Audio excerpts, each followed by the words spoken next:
Hi, നമസ്കാരം. എനിക്ക് എല്ലാവർക്കും അറിയാം, എന്നെ അറിയാവുന്ന എല്ലാവർക്കും അറിയാം. എനിക്ക് അങ്ങനെ ഒരുപാട് സംസാരിക്കാനൊന്നും അറിയില്ല. അഭിനയിക്കറിയാം, പടം ചെയ്തു. പിന്നെ എനിക്ക് പറയാനുള്ള പോയിൻ്റൊക്കെ ജോമോൻ്റെ അടുത്ത് പറഞ്ഞു കൊടുത്തിട്ടുണ്ട്, അപ്പോൾ അതും പറഞ്ഞോളും. ഈ സിനിമ സതീഷ് പറഞ്ഞപ്പോൾ തന്നെ എനിക്ക് ആദ്യം കഴിഞ്ഞിൽ തന്നെ ഭയങ്കര ഇഷ്ടമായ സിനിമയാണ്. അത് എടുത്ത് വന്നപ്പോഴും കേട്ട് വന്നിട്ടുണ്ട് എന്നൊരു വിശ്വാസമുണ്ട്. എല്ലാ പ്രായത്തിലുള്ള ആളുകൾക്കും കാണാൻ പറ്റുന്നൊരു സിനിമയായിരിക്കും. അപ്പോൾ കുറച്ച് ചിരിക്കാനുണ്ട്. അപ്പോൾ ചിരിക്കാൻ ഇഷ്ടമുള്ള എല്ലാവർക്കും തിയേറ്ററിലോട്ട് വരിക, കാണുക. Thank you. ജോമാൻ എന്തൊക്കെയോ അൽത്താഫിനും കൂടെ വേണ്ടി സംസാരിക്കാനുണ്ടെന്നാണ് ജോമാൻ. സത്യം എനിക്കും സംസാരിക്കാൻ അറിയില്ല. നേരത്തെ പറ്റി ഡയലോഗ് എന്തായാലും പടത്തിൻ്റെ ഭാഗമാകാൻ കഴിഞ്ഞാൽ ഒരുപാട് സന്തോഷമുണ്ട്. പ്രതീക്ഷിക്കുന്ന പോലെ തന്നെ ഒരുപാട് നർമ്മ മുഹൂർത്തങ്ങളുള്ള പടമാണ്. എല്ലാവരും പടം ഇറങ്ങാൻ പറ്റി തിയേറ്ററിൽ പോയി കാണുക. ജോമൻ ബാക്ക് ടു ബാക്ക് ആയിട്ട് ശരിക്കും സിനിമകളുടെ ഭാഗമായിക്കൊണ്ടിരിക്കുകയാണ്. നല്ല നല്ല ഹിറ്റ് സിനിമകളുടെ ഭാഗമാണ്. നിങ്ങളുടെ ഈ ഒരു കോംബോ, പല കോംബോയിലും ജോമോൻ വർക്കാണ്. എങ്ങനെയുണ്ട് അൽത്താഫും നിങ്ങളും തമ്മിലുള്ള കോംബോസ് ഈ സിനിമയിൽ? നമ്മളതിന് ജീവിക്കില്ലേ കഴിയുന്നത്.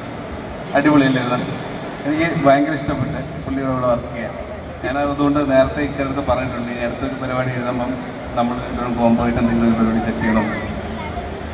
അടിപൊളി. അപ്പോൾ അടുത്ത അൽത്താഫ് സംവിധാനം ചെയ്ത സിനിമകളുടെയും ഭാഗമാകാൻ പ്ലാനുണ്ടോ?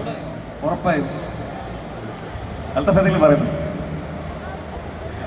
നമുക്ക് അനാർക്കിലേക്ക് വിടാം, വേദിയിലേക്ക് ക്ഷണിക്കാം. ഒരു ഗംഭീര ഗൈഡ് ഇപ്പോൾ ജോമോൻ അനാർക്കിലി.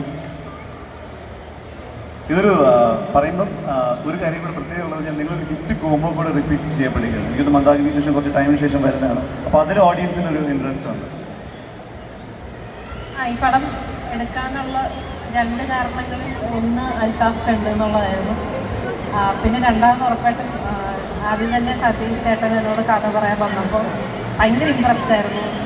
ആദ്യത്തെ കേട്ടിൽ തന്നെ ഞാൻ കുറേ ചിരിച്ചു. ഐ വാസ് ഷുവർ ഞാൻ ഈ പടം ചെയ്യും എന്നുള്ളത്. അപ്പോൾ അത് തന്നെയായിരുന്നു സിനിമ ചൂസ് ചെയ്യാനുള്ളൊരു കാരണം. പിന്നെ മന്ദാകിരിയിൽ നിന്ന് നമുക്ക് ഭയങ്കര നല്ല റെസ്പോൺസ് ആയിരുന്നു കിട്ടിയത്. ഞങ്ങളുടെ കോംബോ വർക്കായി എന്ന് എനിക്ക് പലർക്കും അറിയാൻ സാധിച്ചിരുന്നു. ആൻഡ് എല്ലാവർക്കും ആ പടവും ഭയങ്കരമായിട്ട് ഇഷ്ടമായിട്ടുണ്ടായിരുന്നു. അപ്പോൾ അങ്ങനെ തന്നെ അതേ മൂഡിലുള്ളൊരു പടമാണ് ഇതും. അപ്പോൾ ഇതും അങ്ങനെ ഒരു ഫാമിലി ഓഡിയൻസിന് ഇഷ്ടപ്പെടാൻ ചാൻസ് ഉള്ള ഒരു പടം തന്നെയാണ്. വളരെ കുറേ തമാശയുള്ള രസമുള്ളൊരു സബ്ജക്റ്റാണ്. പിന്നെ നേരത്തെ വർക്ക് ചെയ്തു